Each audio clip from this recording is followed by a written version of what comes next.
Good morning everyone. আজ যাব গঙ্গা স্নান করতে, তাই 4টের সময় ঘুম থেকে উঠে রেডি হয়ে বেরিয়ে পড়ি গঙ্গা স্নানের জন্য ফুলছড়ি নদীতে যাওয়ার উদ্দেশ্যে।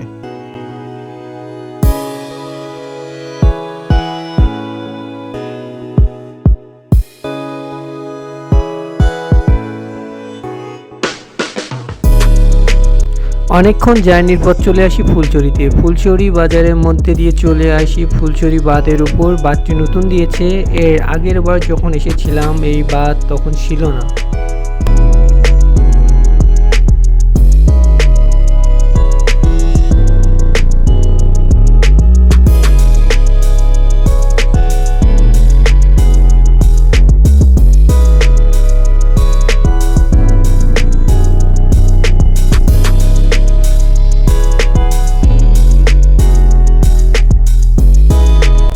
নদী এলাকার লোকেরা যে কীভাবে চলে এখানে, আমার তো হাঁটতে হাঁটতে অবস্থা খারাপ।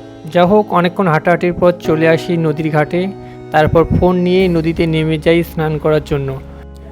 বাড়ির সবাই বারণ করছে যে ফোন নিয়ে নামিস না নদীতে, না হলে নদীর স্রোতে ফোন সহ আমি ভেসে যাব।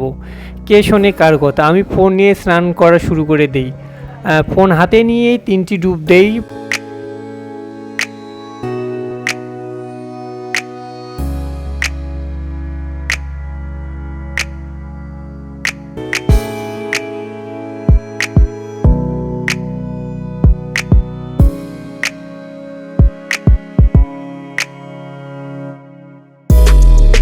ফোন নিয়েই স্নান করতে গিয়েছি দেখে অনেকে বলছিল যে ফোনটা পড়ে গেলে ভিডিও করার শখ বের হবে। ফোন হাতে নিয়ে তো আর ভালোভাবে স্নান করা যায় না, তাই ফোন দিয়ে আবার নেমে পড়লাম স্নান করতে।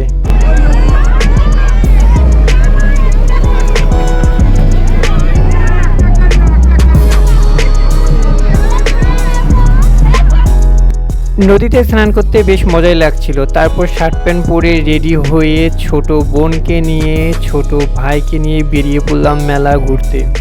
স্নান করার পর্ব শেষ হলে তারপর খাওয়া দাওয়া করি। খাওয়া দাওয়া করা শেষ হওয়ার পরেই মেইন মেলায় চলে আসি, যেখানে অনেক জিনিসপত্র, যেমন হলো ছোট বাচ্চাদের খেলনা, তারপর তরমুজ, তারপর এই পাশে আছে মেয়েদের জন্য কসমেটিক। তারপর ওখান থেকে চলে যাই মাছের বাজারে। তো মাছের বাজারে গিয়ে দেখতে পাই অনেক রকমের মাছ। তারপর এখানে কিসের জানি ভিড় লেগেছে, তো সেখানে গিয়ে দেখি অনেকেই ভিডিও করছে। তো গিয়েই দেখতে পাই এখানে কচ্ছপ বিক্রি করছে।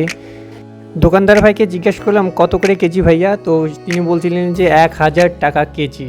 প্রয়োজনীয় সব জিনিস কেনাকাটার পর চলে আসি বাড়ির উদ্দেশ্যে।